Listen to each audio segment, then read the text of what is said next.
The Steam Deck. It's my favorite excuse to lounge on the sofa and play a video game. There's been a huge amount of news this week. At the last minute, dbrand canceled the launch of Project Killswitch, and believe me, we're going to talk about that. JSAUX released new firmware for their dock, and so much more. So let's talk about it. It's Steam Deck news time. Alright, the first bit of news that I want to talk about is that Kat Bailey from IGN sat down with Lawrence Yang and Eric Peterson at the Tokyo Game Show. She got to talk with them about Steam Deck and its official dock. Quote, "There's been a lot of discussion about the delays of the Steam Deck docking station, and people have been eagerly anticipating it. Valve has said that it's been a problem with parts and that kind of thing. I'm just wondering, what kind of challenges have you run into in developing the dock?" To which Lawrence Yang replied, "A lot of the same supply chain issues that we ran into with the Steam Deck. The deck is actually in a much better spot now, and we're producing them at a much faster clip. The dock is being manufactured at a different place, it has different components, and it has its own supply issues and constraints that we've had to deal with. We're overcoming them, and so we're going to hopefully announce something soon. So watch out for that. There's a lot of stuff that we wanted to do to make sure that it worked with as many peripherals as possible. What's great is any work that we do for the Steam Deck dock works on every dock, so every USB dock is benefiting from all of the work that we're doing on SteamOS." Later on in the article, IGN followed up with, "I know that from my own perspective, when I tried to plug into a television, I was surprised that a lot of games really struggled to be able to run smoothly on it. It was upscaling automatically to 4K and that kind of thing.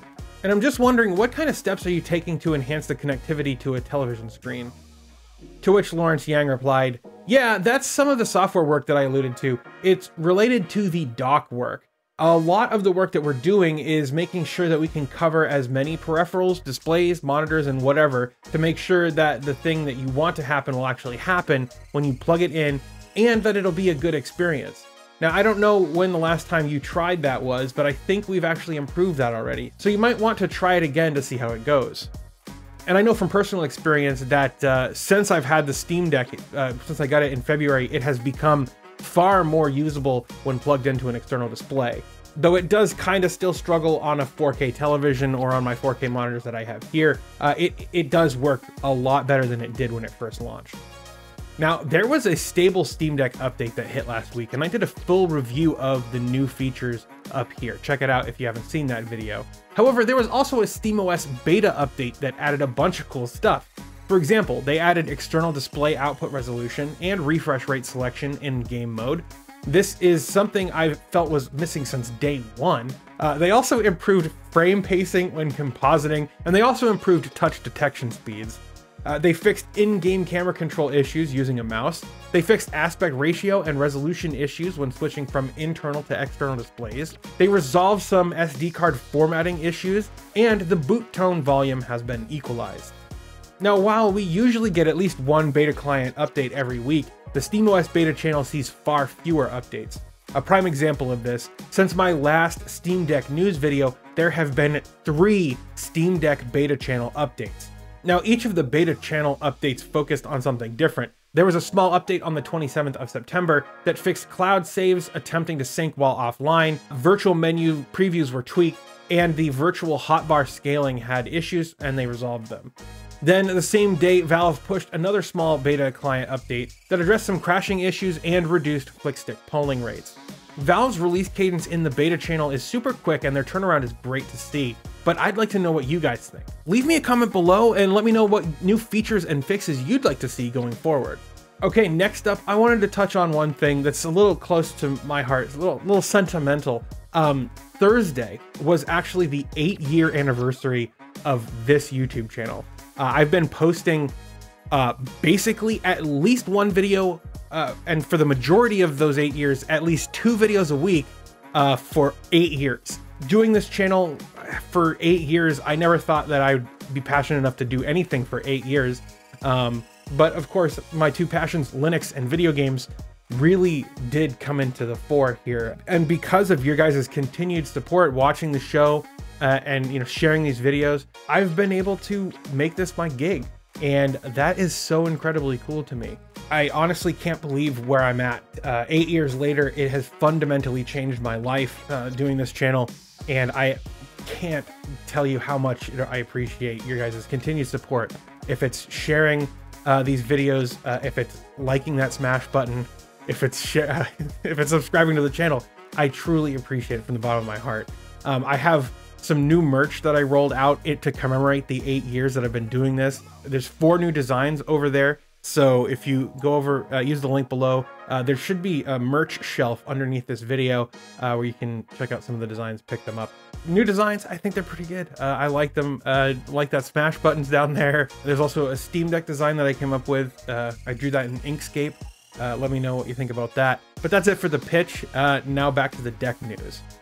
So the folks over at JSAUX have just released a new firmware for their Steam Deck docking station and their upgraded docking station. This new update aims to increase the dock's compatibility with LG TVs and monitors.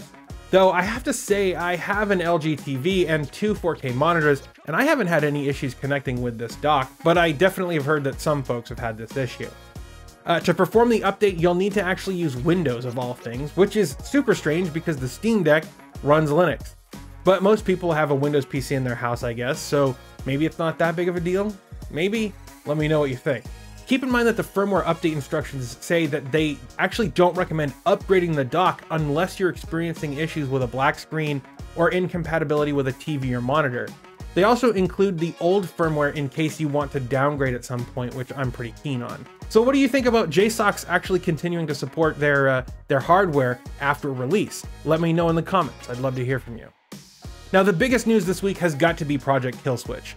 dbrand actually sent me a Project Killswitch case for my Steam Deck, and it arrived here at the studio the day before the embargo lifted. I really wanted to get a full review out the day that the embargo lifted, but I didn't have enough time. I spent most of the day Monday playing around with the case installed on my Steam Deck, and my experience with it was actually really great.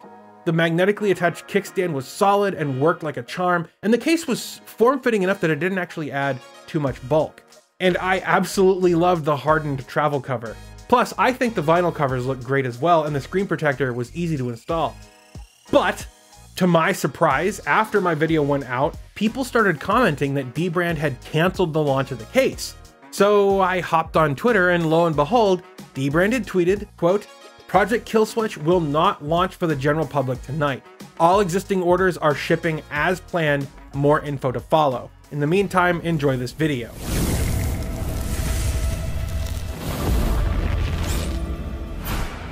And I had no idea what to make of that video. It kind of perturbed me, honestly. I had spent all day working on reviewing the unit. I have the full review script nearly done, and for them to mysteriously cancel the launch like this without talking to us, what gives? Now, they did have an explanation though, and now that we have it, I fully understand where they're coming from. The day before dbrand went live with the orders, editors at Valve reached out after having tested a sample Killswitch case, and they noted that the magnetic kickstand was slowing the deck's fan speed down when it was attached. The team at dbrand hadn't encountered this problem at all, and reportedly, none of the other production samples that they had sent out to reviewers had encountered this issue either. The problem is, the kickstand, when attached, would interfere with the whiny Delta fan that shipped in early Steam Deck models. But it did not interfere with the newer, quieter Huang fan. So their product development team opened up every Steam Deck that they had used for testing, and all of them were Huang units. And given that it's impossible to know for sure which type of fan you have without opening up your deck, dbrand was left in an unenviable position. They had spent a ton of money developing not just the case, its packaging, and its accessories, but the tooling to actually manufacture all of these parts. They had also manufactured enough stock to fulfill orders, and presumably enough to fulfill orders that were about to open up at 8 p.m. on Tuesday. This is a huge investment, and perhaps millions of dollars, and to have this 11th hour curveball, as they called it, has just got to be seriously disheartening for their team. They do have a plan though. First, anyone who has currently placed an order will actually get the case that they receive. However, they're actually pivoting from a magnetic mount to a mechanical interlock for not only the kickstand, but all future accessories. This is going to require new research and development and retooling of their production lines, and it will probably take them several months to complete this. With that said, everyone who already purchased a magnetic Killswitch will be getting a free replacement of both the case and the kickstand. So kudos to dbrand for actually making this right. The fact is though, I absolutely love this case, and they even said that the case is safe to use as long as you don't have the kickstand magnetically attached to it. So if you were one of the few who actually got yours, you can still use it, just don't attach the kickstand. Needless to say, I'm probably not going to end up doing a full review video of the Killswitch until they're available for sale with the retooled mechanical mount. Hopefully, dbrand will actually send me the updated case so I can get the full and correct experience on this. And maybe by the time the revised case is out, we'll have some other accessories to review with it as well. Well, I think that's going to do it for this video. I want to give a special shout out to my patrons and my YouTube members. It's because of you guys that I'm able to continue doing the work that I'm doing here, so thank you. It's greatly appreciated. If you believe in the work that I'm doing and you want to join the up and support this show, you can use the links below to become a patron or a YouTube member, and thank you. I think that's going to do it for now though. Thank you so much for watching. I hope you all have a blessed day, and I'll see you guys in the next one.